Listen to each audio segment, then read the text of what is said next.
Hello എല്ലാവർക്കും നമസ്കാരം. പുതിയൊരു വീഡിയോയിലേക്ക് സ്വാഗതം. നമുക്കിന്ന് ഈ വീഡിയോയിലൂടെ പ്രബിഷ് സിംഗർ ഹൈപ്പോത്തിസിസ് എന്താണെന്ന് മനസ്സിലാക്കാം. അതായത് ഇതിൽ പറയുന്നത് ഇതിന്റെ കോർ ഐഡിയ എന്ന് പറയുന്നത് ഇപ്പോൾ ടേംസ് ഓഫ് ട്രേഡിൽ ഏർപ്പെടുന്ന കൺട്രീസ് ഉണ്ട്. പ്രൈമറി ഗുഡ്സ് ഉപയോഗിച്ച് ടേംസ് ഓഫ് ട്രേഡിൽ ഏർപ്പെടുന്ന കൺട്രീസ് ഉണ്ട്. പ്രൈമറി ഗുഡ്സ് ഏതൊക്കെയാണ്? ഇപ്പം വീറ്റ്, റൈസ് ഇങ്ങനെയുള്ള പ്രൈമറി ഗുഡ്സ് ഉപയോഗിച്ച് ടേംസ് ഓഫ് ട്രേഡിൽ ഏർപ്പെടുന്ന കൺട്രീസ് ഉണ്ട്. മാനുഫാക്ചേർഡ് ഗുഡ്സ് ഉപയോഗിച്ച് ഇപ്പോൾ AC, ഫ്രിഡ്ജ്, ഇപ്പോൾ ബ്രെഡ് ഇങ്ങനെയുള്ള മാനുഫാക്ചേർഡ് ഗുഡ്സ് ഉപയോഗിച്ചിട്ട് ടേംസ് ഓഫ് ട്രേഡിൽ ഏർപ്പെടുന്ന കൺട്രീസും ഉണ്ട്. ഓക്കെ, അപ്പം ഇതിന്റെ ഐഡിയ ഇതാണ്: ലോങ് റണ്ണിൽ പ്രൈമറി ഗുഡ്സ് ഉപയോഗിച്ചിട്ട് ടേംസ് ഓഫ് ട്രേഡിൽ ഏർപ്പെടുന്ന കൺട്രീസിന്റെ ആ ഒരു terms of trade condition version ആവും, ഡിറ്റീരിയറേറ്റ് ആവും, അത് അതപ്പതിക്കും എന്നാണ് ഇതിന്റെ ഐഡിയ എന്ന് പറയുന്നത്. എന്നാൽ മാനുഫാക്ചറിങ് ഗുഡ് ഉപയോഗിച്ചിട്ട് ടേംസ് ഓഫ് ട്രേഡിൽ ഏർപ്പെടുന്ന കൺട്രീസിന്റെ terms of trade condition improve ആവും എന്നും പറയുന്നുണ്ട്. ഓക്കെ, അപ്പോൾ ഇതാണ് ഇതിന്റെ കോർ ഐഡിയ എന്ന് പറയുന്നത്. നമുക്ക് ഇതിനെപ്പറ്റി വിശദമായിട്ട് മനസ്സിലാക്കാം. വീഡിയോയിലേക്ക് കടക്കാം. Prebisch-Singer hypothesis.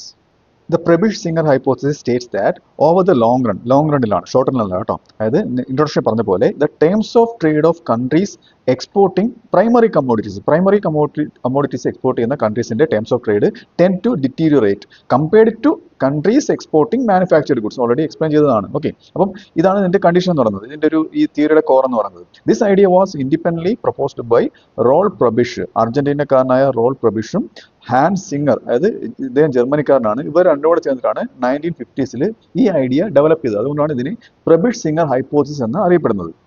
ഇനി നമുക്ക് meaning of terms of trade എന്താണെന്ന് നോക്കാം. TOT എന്ന് ചുരുക്കി എഴുതും. അതായത് ടേംസ് ഓഫ് ട്രേഡ് നമുക്കറിയാമല്ലോ, export of goods and services, അതായത് രാജ്യം മറ്റു രാജ്യങ്ങളിലേക്ക് കയറ്റുമതി ചെയ്യുന്നതും ഇറക്കുമതി ചെയ്യുന്നതുമായിട്ടുള്ള ഗുഡ്സിന്റെയും സാധനങ്ങളുടെയും സേവനങ്ങളുടെയും ആ ഒരു എക്സ്ചേഞ്ച് ആണ് ടേംസ് ഓഫ് ട്രേഡ് കാണിക്കുന്നത്. ഓക്കെ, ഇവിടെ ഒരു ഇക്വേഷൻ കൊടുത്തിട്ടുണ്ട്. Terms of trade is equal to price of export divided by price of imports. ആ മുകളിൽ എക്സ്പോർട്ട് ആണ്, export divide by import into 100. ഇതാണ് ടേംസ് ഓഫ് ട്രേഡിന്റെ ഇക്വേഷൻ എന്ന് പറയുന്നത്. Okay, if terms of trade falls, ഇപ്പോൾ ടേംസ് ഓഫ് ട്രേഡ് കുറയുകയാണെന്ന്, ഒരു രാജ്യത്തിന് ടേംസ് ഓഫ് ട്രേഡ് കുറയുകയാണെന്നുണ്ടെങ്കിൽ a country must export more to import the same quantity of goods. അതായത് ഈ സിറ്റുവേഷന്റെ മീനിങ് എന്ന് പറയുന്നത് ഒരു രാജ്യം കയറ്റുമതിയേക്കാൾ കൂടുതൽ ഇറക്കുമതി നടത്തുന്നു എന്നുള്ളതാണ്. അപ്പോഴത്തേക്കും അത് ബാലൻസ് ചെയ്യുന്നതിന് വേണ്ടിയിട്ട് ആ രാജ്യത്തിന് കൂടുതൽ കയറ്റുമതി ചെയ്യേണ്ട ആവശ്യമുണ്ട്. അതാണ് ഈ ടേംസ് ഓഫ് ട്രേഡ് ഫാൾസ് ആവാണെങ്കിലുള്ള അവസ്ഥ. ഓക്കെ, അതായത് if terms of trade improves, അതായത് ടേംസ് ഓഫ് ട്രേഡ് ഇംപ്രൂവ് ചെയ്യുകയാണ്, മെച്ചപ്പെടുകയാണെന്നുള്ള അതിന്റെ അർത്ഥം ഒരു രാജ്യം അതിന്റെ ഇറക്കുമതിയെക്കാട്ടിലും കൂടുതൽ കയറ്റുമതി ചെയ്യുകയാണ് എന്നാണ് അതിന്റെ അർത്ഥം. ഓക്കെ, അപ്പം fewer exports R needed for the same import. അപ്പോഴത്തേക്ക് ഈ സിറ്റുവേഷനിൽ കുറച്ച് എക്സ്പോർട്ട് മതി ഈ ഇമ്പോർട്ടിനെ മീറ്റ് ചെയ്യുന്നതിന്. അതാണ് ഈ ടേംസ് ഓഫ് ട്രേഡിന്റെ മീനിങ് ആയിട്ട് പറയുന്നത്. ഇനി നമുക്ക് ഈ ഹൈപ്പോത്തസിന്റെ കോർ ഐഡിയ നോക്കാം. ഞാൻ ഇൻട്രൊഡക്ഷനിൽ പറഞ്ഞല്ലോ, അതായത് മാനുഫാക്ചറിങ് ഗുഡ്സ് എക്സ്പോർട്ട് ചെയ്യുന്ന കൺട്രീസ് ആണ് കൂടുതൽ അവർക്ക് കൂടുതൽ അനുകൂലമായിട്ട് ട്രേഡ് വരിക എന്ന് ഞാൻ പറഞ്ഞു കഴിഞ്ഞു. ഓക്കെ, അപ്പോഴത്തേക്ക് അതിന്റെ ഐഡിയ എക്സ്പ്ലെയിൻ ചെയ്യുകയാണ്. അതായത് developing countries mainly export primary goods. Developing countries ആണെങ്കിൽ പ്രൈമറി ഗുഡ്സ് ആണ് എക്സ്പോർട്ട് ചെയ്യുന്നത്. അപ്പോൾ അഗ്രികൾച്ചർ പ്രൊഡക്ട്സ്, മിനറൽസ് ഇതൊക്കെയാണ് ഇത് ഡെവലപ്പിംഗ് കൺട്രീസ് എക്സ്പോർട്ട് ചെയ്യുന്നത്. എന്നാൽ ഡെവലപ്ഡ് കൺട്രീസ് ആണെന്നുണ്ടെങ്കിൽ മാനുഫാക്ചർഡ് ഗുഡ്സ് ആണ് എക്സ്പോർട്ട് ചെയ്യുന്നത്. ഓവർ ടൈം ഇതിന്റെ കാരണം, അതായത് ഞാൻ നേരത്തെ പറഞ്ഞ അതിന്റെ റീസൺ എന്ന് പറയുന്നത് prices of primary goods rise slowly or fall. അതായത് പ്രൈമറി ഗുഡ്സിന്റെ വില പതുക്കെ കയറുകയുള്ളൂ, അല്ലെന്നുണ്ടെങ്കിൽ ചിലപ്പോൾ അത് കുറഞ്ഞേക്കാം. എന്നാൽ മാനുഫാക്ചർഡ് ഗുഡ്സിന്റെ വില പെട്ടെന്ന് കയറും. ഇതുകൊണ്ടാണ് മാനുഫാക്ചറിങ് ഗുഡ്സ് എക്സ്പോർട്ട് ചെയ്യുന്ന കൺട്രീസിന്റെ ടേംസ് ഓഫ് ട്രേഡ് അവർക്ക് അനുകൂലമായി വരുന്നു എന്ന് പറയുന്നത്, അത് ഇംപ്രൂവ് ആവുന്നു എന്ന് പറയുന്നത്. Okay, as A result developing countries suffer a deterioration in terms of trade. ഞാൻ ഇൻട്രൊഡക്ഷൻ പറഞ്ഞ പോലെ ഇതിന്റെ ഫലമായിട്ടാണ് ഡെവലപ്പിംഗ് കൺട്രീസിന് അവരുടെ ടേംസ് ഓഫ് ട്രേഡിൽ ഒരു ബുദ്ധിമുട്ട് ഉണ്ടാകുന്നത്. ഇനി നമുക്ക് ഇതിന്റെ കോർ ഐഡിയ ഒന്നുകൂടെ വിശദമായിട്ട് മനസ്സിലാക്കാം. അടുത്തത് reasons for deterioration of terms of trade. ഒന്നുകൂടെ ഡീറ്റെയിൽ ആയിട്ട് നമ്മൾ മനസ്സിലാക്കുകയാണ്. അതായത് low income elasticity of demand. എന്താണ് ഇൻകം ഇലാസ്റ്റിസിറ്റി ഓഫ് ഡിമാൻഡ്? ഇപ്പം അത് ഒരു ഉൽപ്പന്നത്തിനുള്ള ഡിമാൻഡ് കൺസ്യൂമേഴ്സിന്റെ ഇൻകം അനുസരിച്ച്, ഇൻകം കൂടുകയും കുറയുന്നതിനനുസരിച്ച് അത് വ്യത്യാസം വരുന്നതിനാണ് ഇൻകം ഇലാസ്റ്റിസിറ്റി എന്ന് പറയുന്നത്. ഓക്കെ, ഇപ്പം അതെങ്ങനെയാണ് സംഭവിക്കുന്നത്? Demand for primary goods rises slowly with income. അതായത് ഒരു കൺസ്യൂമറിന്റെ ഇൻകം കൂടുന്നതിനനുസരിച്ച് പ്രൈമറി ഗുഡിനോടുള്ള ഡിമാൻഡ് അങ്ങനെ പെട്ടെന്ന് കയറി കൂടത്തില്ലെന്നാണ് പറയുന്നത്. ഓക്കെ, എന്നാൽ demand for manufactured goods rises rapidly as income increases. Manufactured ഗുഡ്സിനുള്ള ഡിമാൻഡ് ആണെന്നുണ്ടെങ്കിലോ കൺസ്യൂമർ ഇൻകം ഇൻക്രീസ് ചെയ്യുന്നതനുസരിച്ച് കൂടും. ഓക്കെ, അതുകൊണ്ടാണ് ഇങ്ങനെ സംഭവിക്കുന്നത്. അപ്പോൾ കൂടുതൽ എക്സ്പോർട്ട് ഏതിനായിരിക്കും? മാനുഫാക്ചറിംഗ് ഗുഡ്സ് ആയിരിക്കും കൂടുതൽ എക്സ്പോർട്ട് ആയിട്ട് പോകുന്നത്. ഓക്കെ, അപ്പം മറ്റൊരു ഘടകം എന്ന് പറയുന്നത് ടെക്നോളജിക്കൽ പ്രോഗ്രസ് ആണ്. ഇപ്പോൾ ടെക്നോളജി ഇംപ്രൂവ് ആകുമ്പോഴത്തേക്ക് എന്ത് സംഭവിക്കും? In developed countries gains from technology lead to higher wages and prices. അപ്പോൾ ഡെവലപ്ഡ് കൺട്രീസിൽ അവർക്ക് കൂടുതൽ ടെക്നോളജിക്കൽ ഇംപ്രൂവ്മെന്റ് ഉള്ളത് കൊണ്ട് അവർ കൂടുതൽ ഫിനിഷ്ഡ് പ്രൊഡക്റ്റ് മാനുഫാക്ചർ പ്രൊഡക്ട്സ് ഉണ്ടാക്കുകയും അവർ കൂടുതൽ ഗെയിൻ ചെയ്യുകയും ചെയ്യുന്നു. അതോടൊപ്പം മനസ്സിലാക്കേണ്ടത് it leads to higher wages and prices. അതായത് അവരുടെ ആ ഡെവലപ്ഡ് കൺട്രീസിലെ ആൾക്കാരുടെ വേജസും ആ ഉൽപ്പന്നങ്ങളുടെ വിലയും വർദ്ധിക്കുന്നു. ഓക്കെ, അതായത് അവിടുത്തെ ആ ടെക്നോളജി ഉപയോഗിച്ച് തൊഴിൽ ചെയ്യുന്ന തൊഴിലാളികളുടെ വേജസ് വർദ്ധിക്കുകയും ആ ഉൽപ്പന്നത്തിന്റെ ഇപ്പൊ ആ ഉൽപ്പന്നം കയറ്റുമതി ചെയ്താൽ ആ എക്സ്പോർട്ടഡ് ആയിട്ടുള്ള ആ ഉൽപ്പന്നത്തിന്റെ വിലയും കൂടുന്നു. എന്നാൽ ഡെവലപ്പിംഗ് കൺട്രീസിലാണെങ്കിലോ in developing countries productivity gains reduce. നേരത്തെ ഡെവലപ്ഡ് കൺട്രീസിലുള്ളത് പോലെയുള്ള ഒരു പ്രൊഡക്ടിവിറ്റി ഗെയിൻ ഡെവലപ്പിംഗ് കൺട്രീസിൽ ഉണ്ടാവുന്നില്ല. ഓക്കെ, ഇവിടെ പ്രൈസസ് ഓഫ് പ്രൈമറി ഗുഡ്സ് കുറയുകയാണ് ചെയ്യുന്നത്. നേരത്തെ ഡെവലപ്ഡ് കൺട്രീസിൽ വേജ് കൂടുകയും ഫിനിഷ്ഡ് പ്രൊഡക്ട്സിന്റെ വില വർദ്ധിക്കുകയാണ് ചെയ്തത്. എന്നാൽ ഡെവലപ്പിംഗ് കൺട്രീസിൽ വേജ് കൂടുന്നതിന് പകരം പ്രൈമറി ഗുഡ്സിന്റെ വില കുറയുകയാണ് ചെയ്യുന്നത്.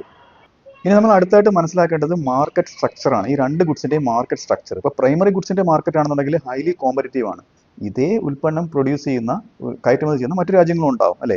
എന്നാൽ മാനുഫാക്ചർഡ് ഗുഡ്സിന്റെ മാർക്കറ്റ്സ് ആണെന്നുണ്ടെങ്കിൽ ഒളിഗോപൊളിസ്റ്റിക് ഇൻ നേച്ചർ ആയിരിക്കും. അതായത് ഫ്യൂ ഫേംസ് മാത്രമേ ഉണ്ടാവുള്ളൂ. ഓക്കെ, അതായത് കുറച്ച് ഫേംസ് മാത്രമേ ആ ഉൽപ്പന്നങ്ങൾ പ്രൊഡ്യൂസ് ചെയ്യുന്നത് കാണത്തുള്ളൂ. അപ്പോൾ അവർക്ക് ഇഷ്ടമനുസരിച്ച് വില കൂട്ടാം. Okay, allowing firms to maintain higher prices. ഇതാണ് മാർക്കറ്റ് സ്ട്രക്ചറിന്റെ കാര്യത്തിൽ വരുന്നത്.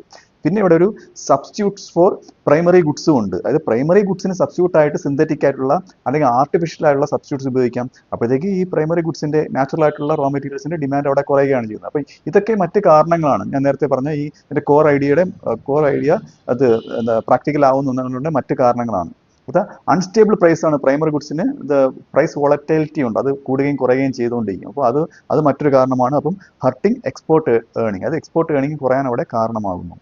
ഇനി നമുക്ക് ഇതിന്റെ മറ്റ് ഇംപ്ലിക്കേഷൻസ് നോക്കാം. ഈ തിയറിയായിട്ട് ബന്ധപ്പെട്ട മറ്റ് ഇംപ്ലിക്കേഷൻസ്. ഓക്കെ, അതായത് ആദ്യത്തേത് developing countries remain dependent on primary goods exports. അതായത് ഡെവലപ്പിംഗ് കൺട്രീസ് പ്രൈമറി എക്സ്പോർട്സിനെ ആശ്രയിച്ചാണ് അവരുടെ എക്സ്പോർട്ട് നിലനിൽക്കുന്നത്. ഓക്കെ, എന്നാൽ trade may widen the gap between rich and poor countries. അപ്പോൾ ഇങ്ങനെ വരുമ്പോഴത്തേക്ക് ഈ റിച്ച് കൺട്രീസിന്റെയും പുവർ കൺട്രീസിന്റെയും ആ ഒരു അന്തരം, അതായത് റിച്ച് കൺട്രീസ് കൂടുതൽ റിച്ച് ആവുകയും പുവർ കൺട്രീസ് കൂടുതൽ പുവർ ആയിക്കൊണ്ടിരിക്കുകയാണ്. അതായത് ഞാൻ പറഞ്ഞില്ലേ, ഇപ്പോൾ ഈ പ്രൈമറി ഗുഡ്സിന്റെ ഈ വിലയിൽ ഉണ്ടാകുന്ന ഇടിവ് മൂലം. അപ്പം അടുത്തത് encourages industrialisation and import substitution. അതായത് ഇത് എന്തിനെ എൻകറേജ് ചെയ്യുന്നു? ഇൻഡസ്ട്രിയലൈസേഷൻ എൻകറേജ് ചെയ്യുകയാണ്. അപ്പോഴത്തേക്ക് ഈ ഡെവലപ്പിംഗ് കൺട്രീസ് മനസ്സിലാക്കുകയാണ് ഇങ്ങനെ പ്രൈമറി ഗുഡ്സ് എക്സ്പോർട്ട് ചെയ്തു കഴിഞ്ഞാൽ നമുക്ക് ഡെവലപ്മെന്റ് ഉണ്ടാവില്ല. അങ്ങനെ അവർ കൂടുതൽ ഇൻഡസ്ട്രിയലൈസേഷൻ നടത്തി കൂടുതൽ മാനുഫാക്ചർഡ് ഗുഡ്സ് പ്രൊഡ്യൂസ് ചെയ്യാൻ ശ്രമിക്കും. Okay, and import substitution in developing nations. അവർ ഇമ്പോർട്ട് സബ്സ്റ്റിറ്റ്യൂട്ട് ചെയ്യാൻ തുടങ്ങും. അതായത് ഇറക്കുമതി ചെയ്യുന്നതിന് പകരം അവരുടെ രാജ്യത്ത് തന്നെ ഉണ്ടാക്കാൻ ശ്രമിക്കും. ആ ഉൽപ്പന്നങ്ങൾ അവരുടെ രാജ്യത്ത് തന്നെ സബ്സ്റ്റിറ്റ്യൂട്ട് ചെയ്ത് ഉണ്ടാക്കാൻ ശ്രമിക്കും. ഈ തിയറിയിൽ പറയുന്ന ചില കാര്യങ്ങൾ ഇതിന്റെ വിമർശനങ്ങളായിട്ട് വരുന്നുണ്ട് കേട്ടോ. അത് ക്രിറ്റിസിസംസ് ഓഫ് ദ ഹൈപ്പോത്തസിസ് ആണ് ഇനി പറയാൻ പോകുന്നത്. അതായത് ഒന്നാമത്തേത് not all primary commodities show declining price. ഇതിൽ പറയുന്നുണ്ടല്ലോ എല്ലാ പ്രൈമറി കമ്മോഡിറ്റീസും വില കുറയുന്നത് കൊണ്ട് അത് ഒരു നഷ്ടം സംഭവിക്കുന്നു അത് എക്സ്പോർട്ട് ചെയ്യുന്ന കൺട്രീസിന്. പക്ഷേ എല്ലാ പ്രൈമറി കമ്മോഡിറ്റീസും അങ്ങനെ സംഭവിക്കുന്നില്ല. ഓക്കെ, അതൊരു വിമർശനമാണ്. Some developing countries improved terms of trade through diversification. ചില കൺട്രീസ് എന്ത് ചെയ്യും, ഡൈവേഴ്സിഫിക്കേഷൻ നടത്തിയിട്ട്, അതായത് ഒരു ഉൽപ്പന്നത്തിനെ മാത്രം ആശ്രയിച്ച് എക്സ്പോർട്ട് ചെയ്യുന്നതിന് പകരം മറ്റ് വ്യത്യസ്തങ്ങളായ മറ്റു ഉൽപ്പന്നങ്ങൾ എക്സ്പോർട്ട് ചെയ്ത് ഒരു ലാഭം ഉണ്ടാക്കാൻ ശ്രമിക്കും. അത് മറ്റൊരു വിമർശനമാണ്. അപ്പം ഇതൊക്കെ വരുമ്പോഴത്തേക്ക് ഈ തിയറിയുടെ ഒരു വിശ്വാസം അവിടെ ഇല്ലാതാവുകയാണ്. അടുത്തത് assumes long term trends that may not hold in every period. നേരത്തെ പറഞ്ഞില്ല ലോങ് ടേമിലാണ് സംഭവിക്കുന്നത്. ഓക്കെ, ലോങ് ടേമിൽ terms of trade primary goods ഉപയോഗിച്ച് എക്സ്പോർട്ട് ചെയ്യുന്ന കൺട്രീസ് അവർ ഡിറ്റീരിയറേറ്റ് ആവുമെന്ന് പറഞ്ഞില്ല. പക്ഷേ ഇത് അസ്യൂം ചെയ്യുകയാണ് ചെയ്യുന്നത്. പക്ഷേ എല്ലാ കേസിലും ഇങ്ങനെ ഒരു പോസിബിലിറ്റി ഉണ്ടാകണമെന്നില്ല. ഇതിന്റെ രത്നച്ചുരുക്കം ഇത്രയേ ഉള്ളൂ. ഇതിന്റെ കൺക്ലൂഷനായിട്ട് പറയാവുന്നത് the Prebisch Singer hypothesis highlights the structural disadvantages faced by primary exporting countries. അതായത് ഇവർ നേരിടുന്ന പ്രൈമറി എക്സ്പോർട്ടിംഗ് കൺട്രീസ് നേരിടുന്ന ആ ഒരു ഘടനാപരമായിട്ടുള്ള ഒരു ഡിസഡ്വാൻറ്റേജ് ആണ് ഇതിൽ പറയുന്നത്. Okay, in international trade, international ട്രേഡിൽ and supports the need for industrial development for export diversification. അതായത് അവർ ഇൻഡസ്ട്രിയലൈസേഷൻ കൊണ്ടുവേണം, വ്യാവസായികവൽക്കരണം കൊണ്ടുവന്ന് വിവിധങ്ങളായിട്ടുള്ള ഉൽപ്പന്നങ്ങൾ ഉണ്ടാക്കിയതിന് ശേഷം എക്സ്പോർട്ട് ചെയ്ത് എന്നാൽ മാത്രമേ അവർക്ക് ഒരു എക്സ്പോർട്ട് ഡൈവേഴ്സിഫിക്കേഷൻ കൊണ്ടുവരാൻ പറ്റത്തുള്ളൂ. അപ്പോൾ ഇതിന്റെ ഒരു ആവശ്യകതയും ആണ് ഇതിൽ പറയുന്നത്. ഇതാണ് ഇതിന്റെ കൺക്ലൂഷൻ. അപ്പോൾ ഈ വീഡിയോ നിങ്ങൾക്ക് മനസ്സിലായെന്ന് വിശ്വസിക്കുന്നു. അടുത്ത വീഡിയോയുടെ മറ്റൊരു വിഷയമായി വീണ്ടും കാണാം.